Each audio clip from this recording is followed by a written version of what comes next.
guys, so nag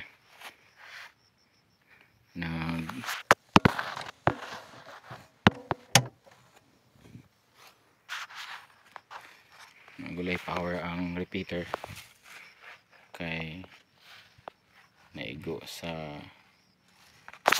kilat ni gud kay pulpog man ang antena, so nakatrip ang breaker, so na siya swords DC, so trip atong iyon trip ang breaker. Ang uban ang network, ang wireless okay ra, so ang uban so na siya hitsura sa atong box, naka-inbidra na yung battery sa Picas box, daka na siya battery diri. Hindi ang wireless, wala na siya supply sa grid, direct na siya sa solar. So itong lantawan ng atong antena. Ang antena diri is kanang gagmay nga mura og try nga nabili na punggot, so doon nga nagpunggot possible lighting ug sa hangin mo survive man siya atong kusog kay hangin sa unang bagyo kui atong nagi pero kung Kristino mo to hangin atong usa o mga Christine mangguro to, so lagpot ang mga antena duha katumoy putol, so muna siya situation. So antena sa repeater na, so wa siyang labay ang Smith okay ra, mubo ra man ni pero layo na siya tulin nga repeater, ay man pagka-balance si pituturo ang labay niya, but naka-match pa guys frequency, so taas kay coverage, bisag 50 kilometers pa ka pwede ka mo portable sa open site. So ato na lang ning dalon for checking, for servicing, o okay pa ba yung receive may gi-attack yun. Nag beep beep ni una siya pero problema wala magpalong, so pull out kaya umpi antena di man Japon mates kaya antena pull out for testing, tapos ubos mata ibot ng power supply,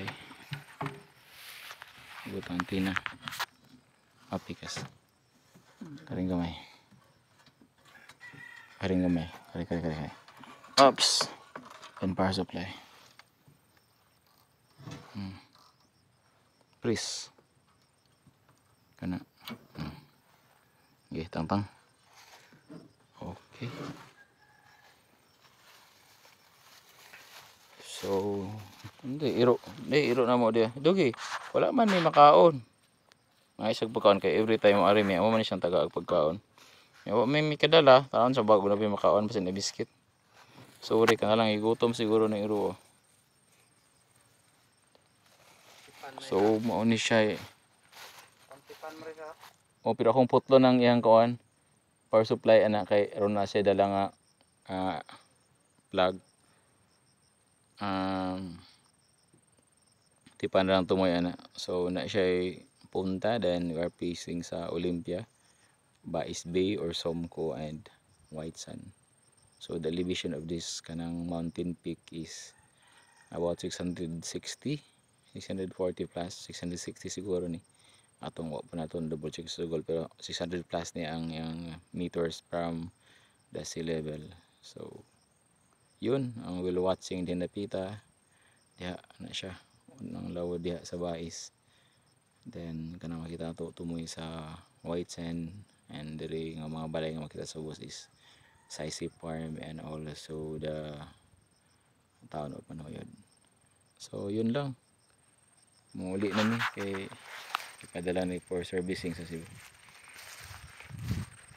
So atong ikatra ng yung supply nga red, then ay tuko ni sa sulod atong pag-awson tong tiki pero mabalik na to hindi butang chemical ano guardian na siya di walay sapat ida ng hudog panguha atong kaunon man itong kuan. Sige pull out atong ikat ang wire, so pero tanay balik ko niya, so wa may jeep, so nagmotor rami, motor ra meron. Kaya raman. Okay.